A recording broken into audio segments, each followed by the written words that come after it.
Et voilà, en quelques secondes, c'est terminé. Ces installations à déploiement automatique sont sûrement ce qui se fait de plus rapide et pratique à utiliser.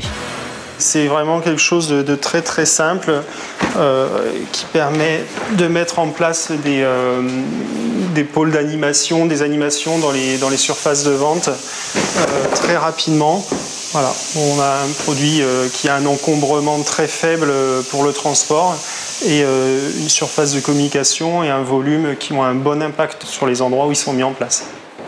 Ce concept, l'entreprise l'a importé tout récemment. Elle le propose à ses clients depuis le début de l'année. Ces structures ont même un petit nom, le Lama. Et pour l'instant, les retours d'utilisateurs sont assez convaincants. Quand il y a une animation ou des stands type salon, quand ils arrivent, ils ont juste leur lama et leur PLV sous le bras. Et pendant que les autres travaillent avec les tournevis, etc., ils arrivent, ils déplient tout en 10 minutes, un quart d'heure en fonction de la taille du stand. Et voilà, ils repartent en regardant les autres qui sont en train de travailler. Les Lamas, l'invention d'une entreprise internationale qui fait des adeptes partout dans le monde. En étant licencié de ce groupe, Sud Concept PLV fait maintenant partie d'un réseau qui s'étend sur 180 pays. Marines, ça fait plus de 15 ans qu'ils existent, donc ils ont une base de données de 15 ans. En fonction de leurs demandes qu'ils ont eues avec leurs clients, ils ont enrichi cette base et aujourd'hui on en bénéficie entièrement, quoi. Marcel peut donc proposer à ses clients de choisir parmi des milliers de modèles, mis à jour continuellement par l'ensemble des membres du réseau. En fonction de leurs besoins, moi je peux les orienter sur différents types de PLV.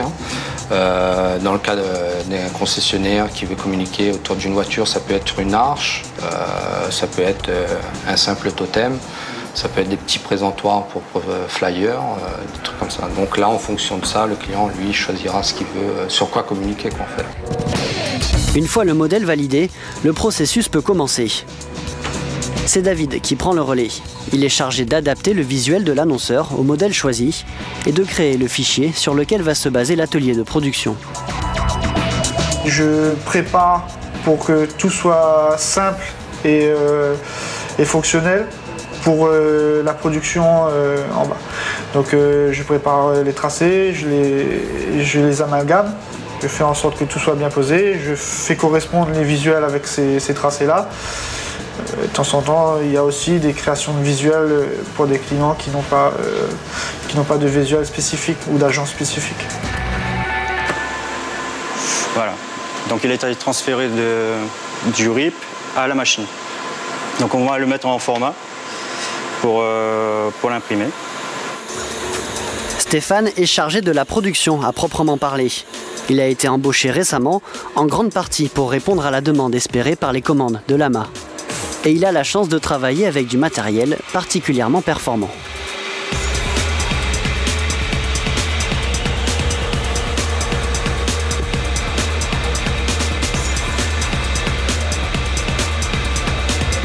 Ça permet d'imprimer sur tout type de support à partir du moment où la surface est plane. On peut imprimer sur des portes, sur du plexi, sur n'importe quoi. En fait. Vous rentrez la porte là-dedans. Hein. Voilà, à partir d'une certaine hauteur, à partir de 7 cm, on peut imprimer, voilà, comme je disais, les portes. La prochaine étape, après l'impression, c'est la phase de découpe. Donc on va la placer sur la machine de découpe, la Kongsberg.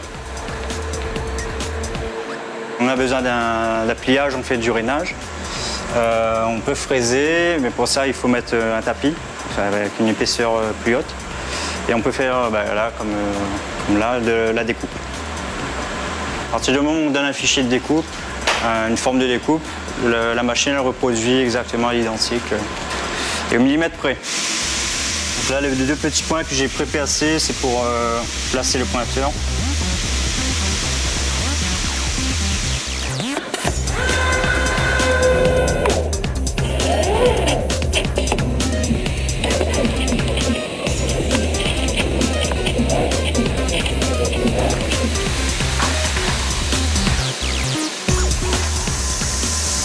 Donc voilà, après l'impression, la découpe, on a les deux lamas à plat.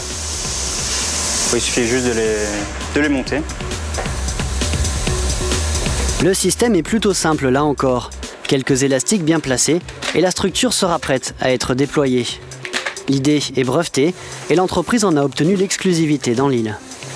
Quand on a démarré l'activité PLV, on cherchait des solutions originales et qui nous permettent de nous différencier de nos concurrents et puis de proposer des choses nouvelles à nos clients. Et on s'est rapproché du groupe Marins qui nous a ouvert les portes, je dirais, assez rapidement et qui étaient eux aussi motivés à l'idée d'avoir un représentant dans la zone océan Indien. Parce qu'il faut savoir qu'on travaille ici et aussi à Madagascar où on a une unité qui permet de fabriquer les produits Marins. Bien qu'elle soit équipée pour réaliser tout type de commandes classiques de publicité sur lieu de vente, l'entreprise compte bien s'appuyer le plus possible sur son système particulièrement prometteur.